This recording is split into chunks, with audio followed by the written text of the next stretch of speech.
Hello, everybody. I'm Gary Ebersole. Richard Kipling here. And I'm Randy Schultz. Welcome to Camp Codger, a podcast for people in their golden years. Join us to hear rocking chair wisdom from three old guys.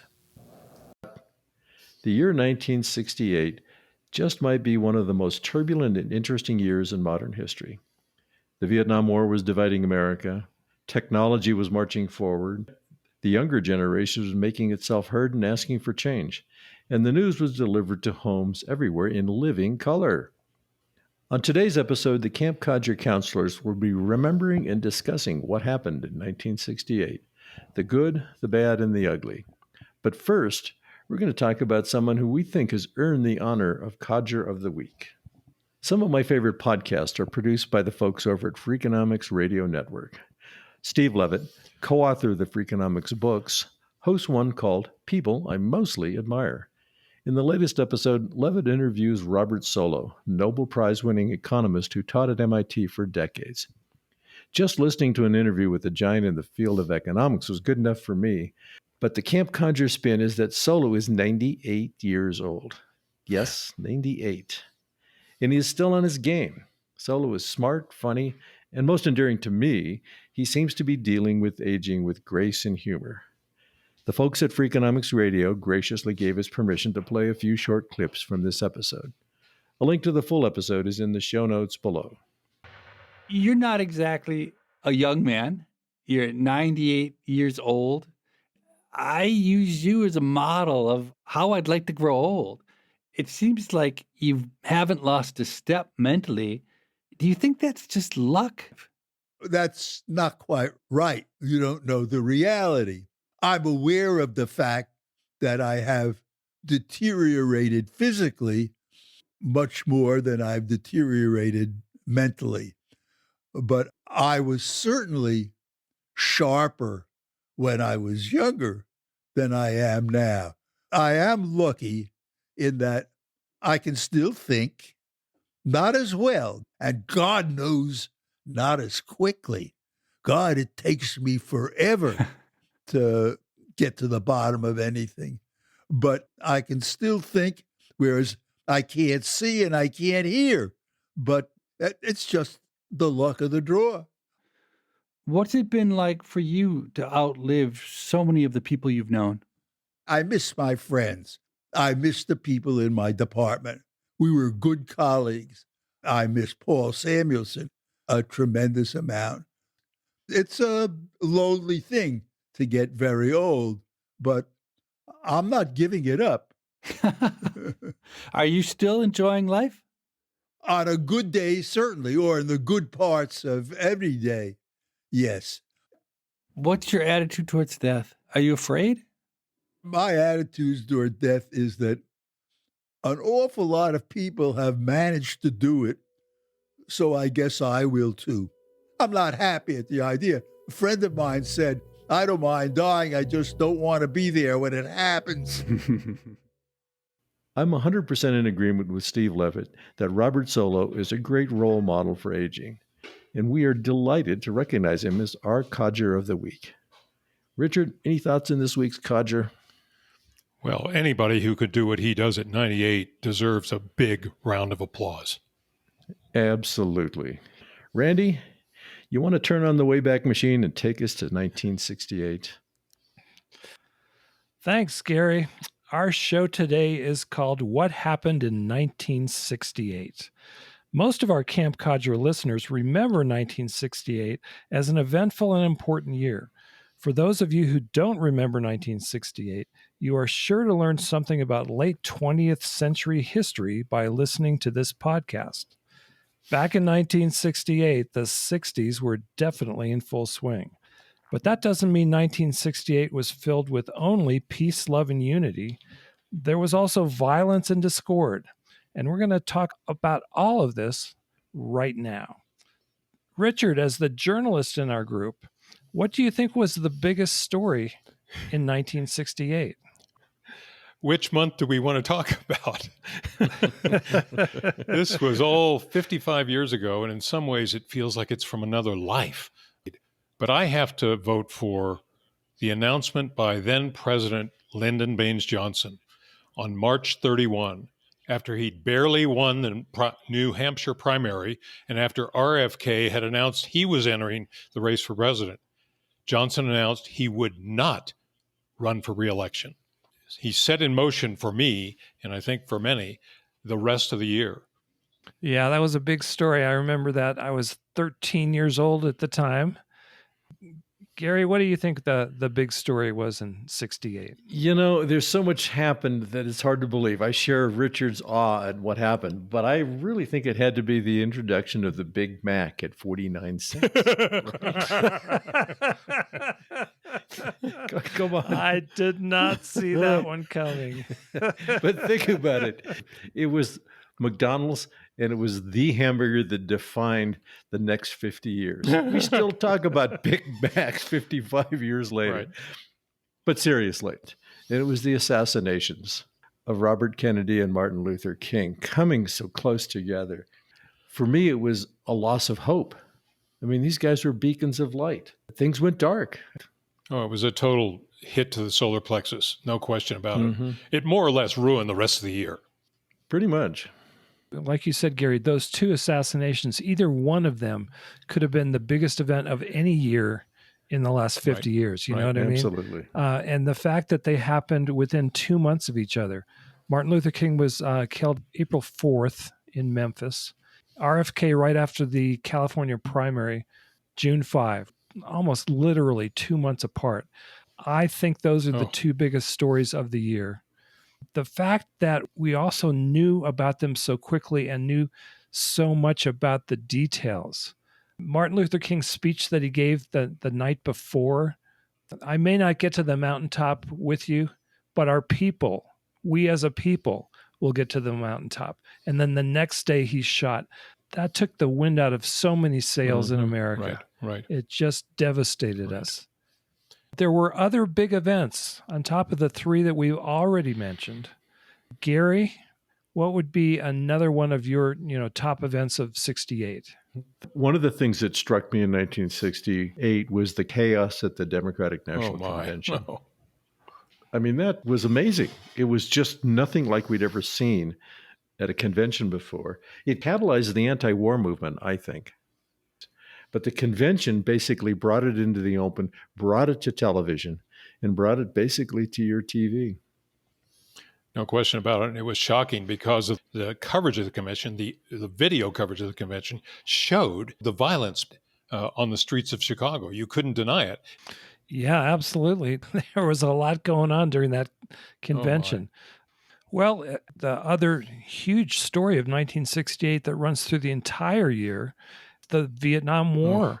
A lot of what was happening in Vietnam was spilling into the streets of America. And we had all kinds of reactions to that very unpopular war. I don't think America has ever been in a war that unpopular. I think you're right.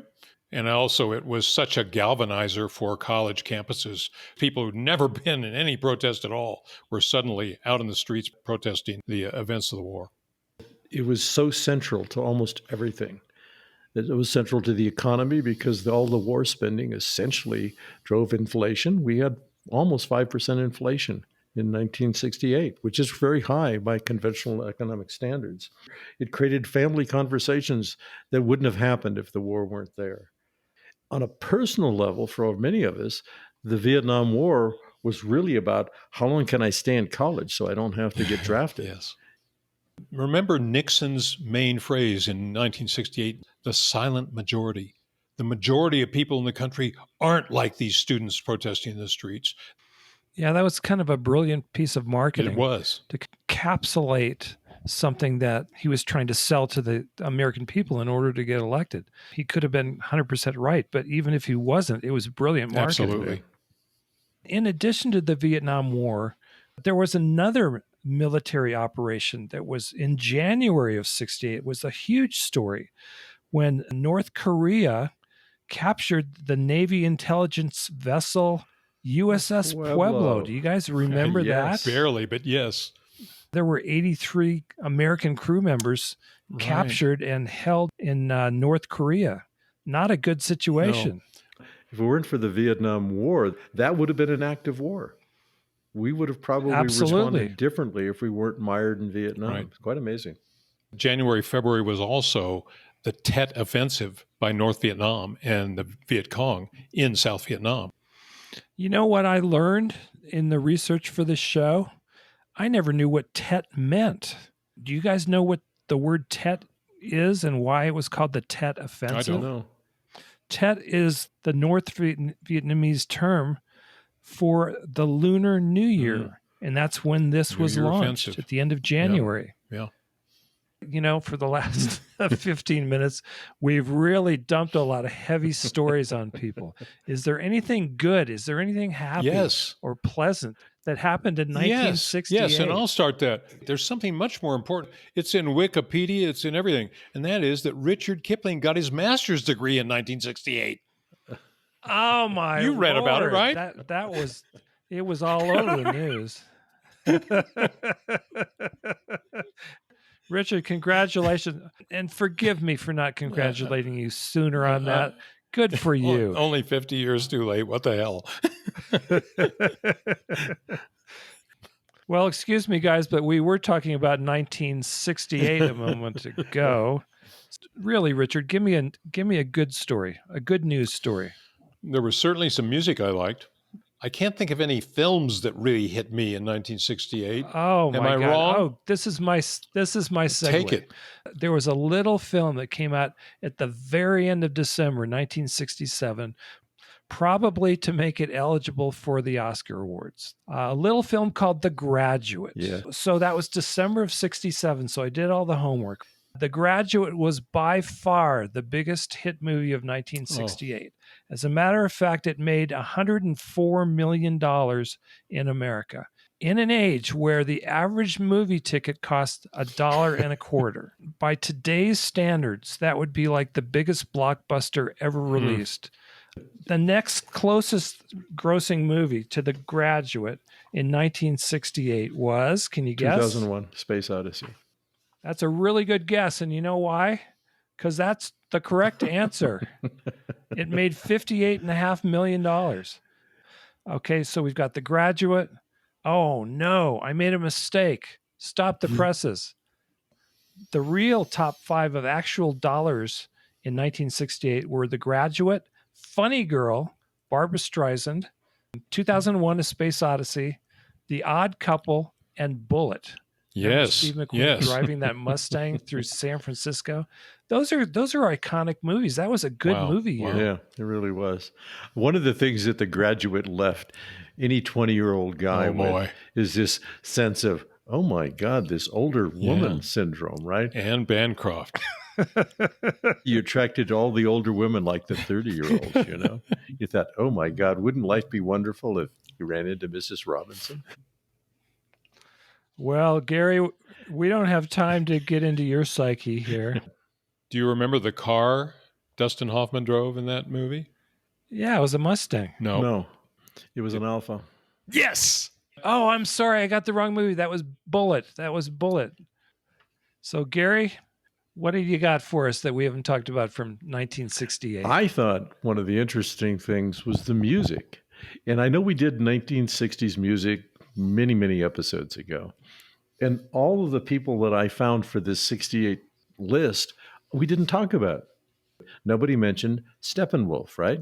Right. Right. Yes. Born to be Wild. And the Magic Carpet Ride. Oh, you're right. 68 was their breakout It year. was their breakout And they year. never had a year as big as that. You know, you put Born to be Wild and Magic Carpet Ride in 1 year for one band. That was amazing. It's still spinning through my head after listening to it this morning. Oh. But you start looking at the other music for that era. Janis Joplin's one of my favorites, and she did Piece of My Heart. So it's not White Rabbit, but Piece of My Heart is just a real absolute winner. And associated with the movie The Graduate, Simon and Garfunkel had a hit, Mrs. Robinson. Absolutely. And the only real downer in that year was when Richard Harris sang MacArthur Park. Oh, God. Yeah. That may have been the worst song of all time. Oh, God. You know what? I have actually seen lists where that is the worst song of all time. Someone left the cake out in the rain. I mean, that's the most absurd lyric in a song ever. Oh my. It's Oh, not my. funny. It's not serious. It's stupid. Now, we are going to get all sorts of nasty feedback from MacArthur Park fans. You know, I hope we do. We deserve it. But I know. I think the music was actually defining it. That really was a great year for music. Hey Jude, All Along Yeah. the Watchtower with Jimi Oh. Hendrix, Sitting on the dock of the bay, Otis Redding. Jumpin' Jack Flash from the Stones. Yeah. great stuff. Great Great stuff. Boy. stuff. That's Happy Times from 1968 when you think of That's music. happy times.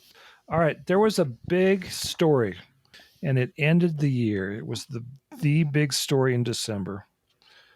Let's go back in the Wayback Machine, December 24th, and the Apollo 8 crew Yes. is the first manned space crew to orbit the moon. Oh. That was a BFD. Yes. That was a big deal. Big deal. And it made everybody in America feel good again Yeah. after a Yeah. really tough year. It- Not only could we talk to them, was mind-blowing, but they took pictures out of the little window in the space capsule, and the first picture of the Earthrise over the moon's surface was the result of that mission.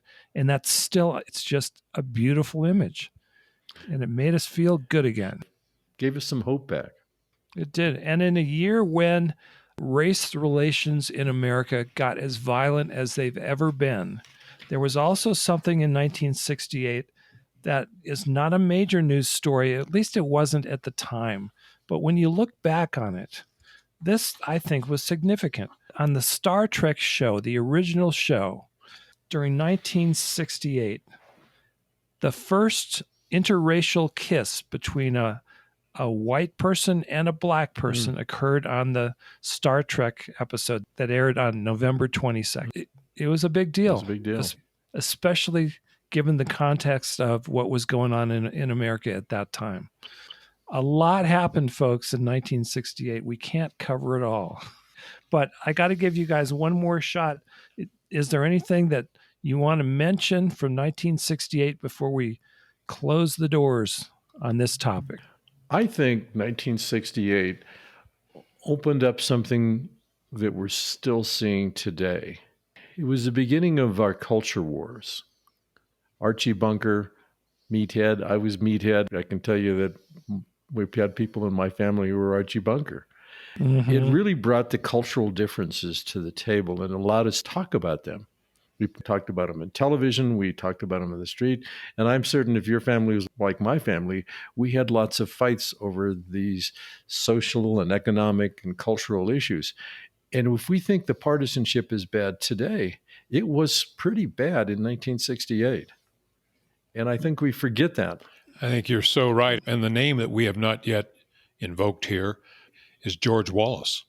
George Wallace was alive and kicking in 68. Well, guess what? He ran for president. Exactly right. And at one point, he got 13% of the vote, but he got something like 25 or 26% of the vote in the South. And in fact, he carried 5 southern states and won electoral college votes, which hasn't happened since for a third-party candidate. That's how split the country was. Oh, my. We were split along a lot of different lines, old and young, black and white, rich and poor, conservative, liberal. It's like we were split in every possible way. And in some ways, I'm amazed that we survived 1968. But we did. But we did. Yep. If you look at our current situation, we understand it's not great. It could be much better, but we survived that era. And we survived the changes over the last 55 years. Every now and then I'll do my Pollyanna thing. I think there's a little hope. We come through these things because culturally and politically and economically and technically, we have a pretty good foundation to keep going. Yeah, and my prediction is we're going to survive the dichotomies of now. The beginning of the 21st century has been a little rough for the country. Yeah. Just like 1968 was rough for the country. but we're going to survive it, folks. Yep. Let's remember that united we stand, divided we're all screwed up. All right, there's one more little thing. As a music lover, I have to bring this up. And kind of, for me, it epitomizes what 1968 was. The number one hit single in 1968 was Hey Jude by the Beatles. Huge hit in the late summer of 68. Back in those days, there was always a B-side on the other side of the single. The other side of Hey Jude is a very easy to listen to song. It's about uplifting a young person who is going through a tough time. It was literally about John Lennon's son, written by Paul McCartney. On the back side, on the B side of Hey Jude, was the song Revolution, written by John Lennon. That's the biggest contrast that a Beatles single ever gave you. And it came out in 1968. And folks, if that's not what 1968 was, I don't know how else to describe it. Thanks so much for listening to Camp Codger. We love doing these shows. You can tell we're having fun. Please send us comments, send us money, send us whatever you want to. Just keep listening and know that we appreciate you. We'll be back next week with another episode of Rocking Chair Wisdom, and we take another look at ChatGPT. Does the end of the world commentary on AI over the last few months reflect a bit of hair on fire interpretation? Are there any positive aspects of this important technology that might benefit humanity? Join us for our next conversation when we explore how ChatGPT just might deliver something good for seniors. If you enjoyed this episode, subscribe to Camp Codger in your favorite podcast app or sign up on our website. As always, we would love to hear from you. Drop us an email at campcodger@gmail.com, post a comment at www.campcodger.com, or leave a voicemail at 505-216-6171.